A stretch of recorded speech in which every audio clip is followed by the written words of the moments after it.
Welcome back to the 2010 Peace Day Global Broadcast headquarters out of Eugene, Oregon.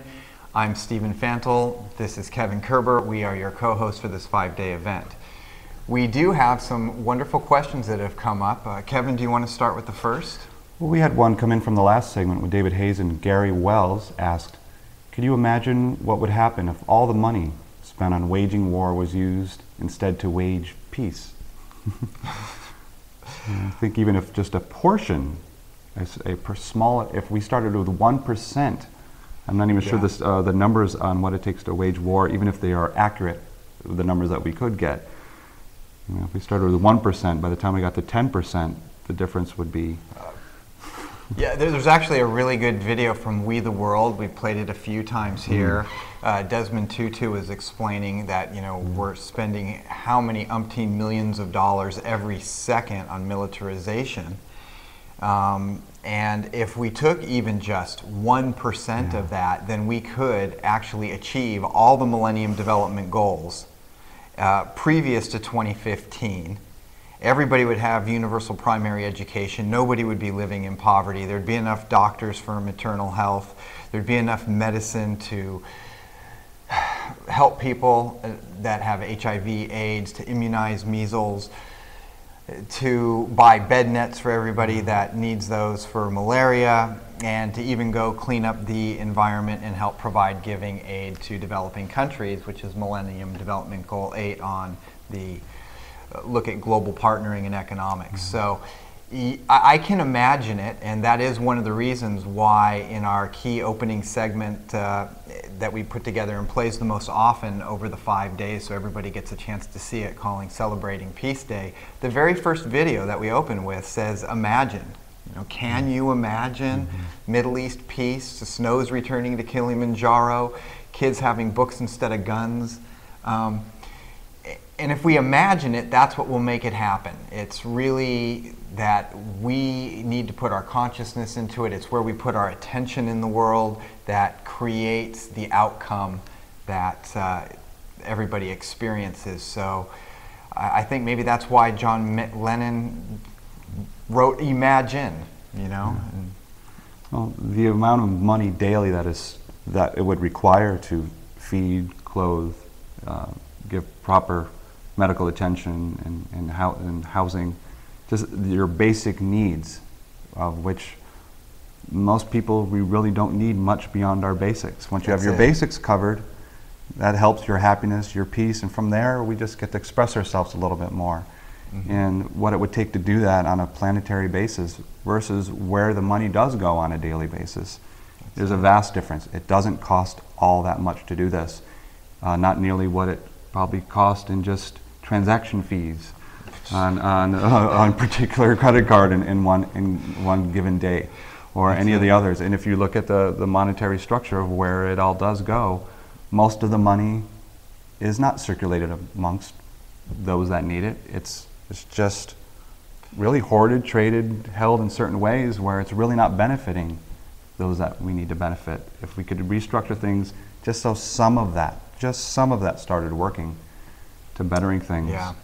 I mean, we have to give it up to all the leaders of the world who did sign off, not just on the first 7 Millennium Development Goals, but Millennium Development Goal 8, which is exactly about this specific issue of how we use monetary resources, the use of circulation of it, and the creation of an economy. Because it's not just about the money. We've talked about this many times. You could have billions or trillions of dollars, but if only $1 trades hands, then you have an economy of $1. Yes. Because it's currency, which means it's a current. It needs to move. It needs to circulate so that this person has it for a moment. They get their needs met.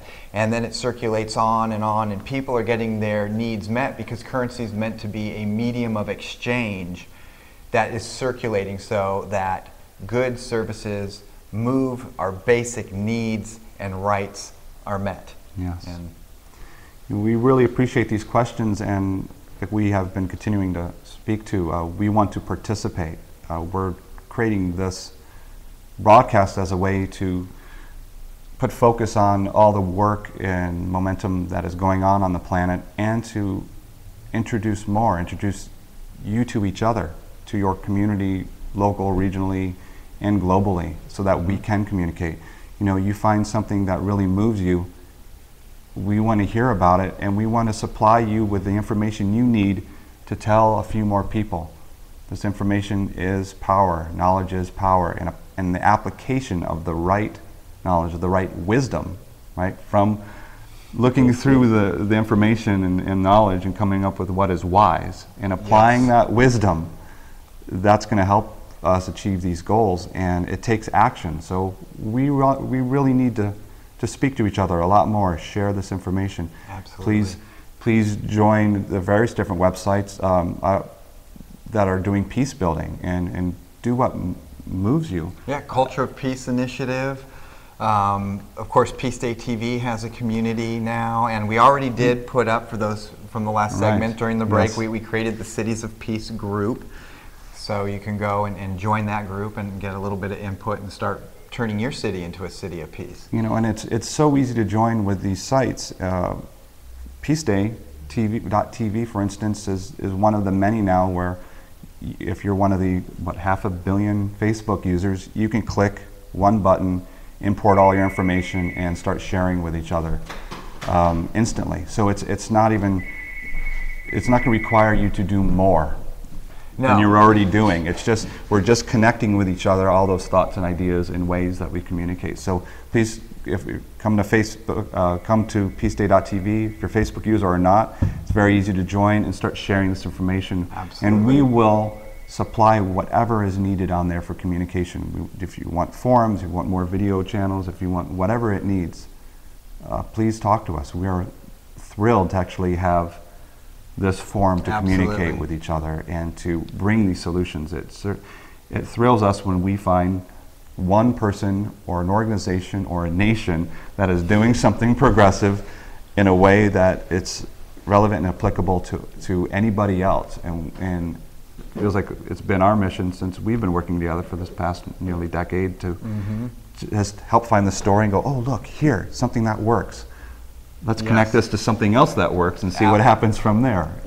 That's exactly the purpose of this. One of the links you see down in the ticker says Peace Portal. That is the site that Kevin and I have been maintaining for quite some years now, and was designed specifically to give people a place to find the information they need to meet their basic needs and rights.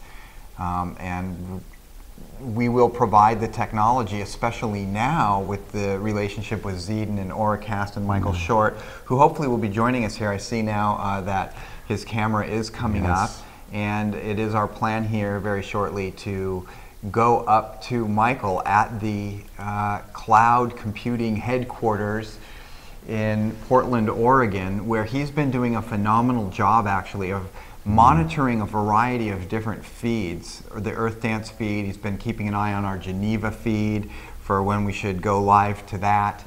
Yesterday morning he monitored 5 different UN webcast channels, and the one that was carrying the ringing of the peace bell in the youth conference yesterday morning, that fed through to us so that we could bring that live to you.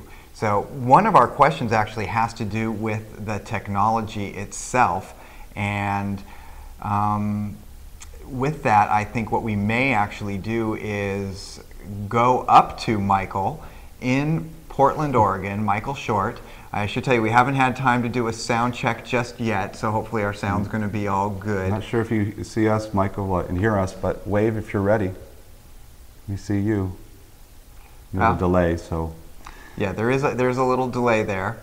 Yes, we see waving. Michael. So shall we dare try queuing Michael over? Do you have a question? How are we going to run this? Are we going to run this through? Well, we're just going to ask Michael to explain a little bit about the cloud computing technology and the platform that was discussed last night, so that people can monetize their work, share their work in a way that it's copyrighted. And I don't want to steal all of Michael's thunder here. So with that, let's go cue Michael. And Portland, Oregon. We're going to come to you, Michael.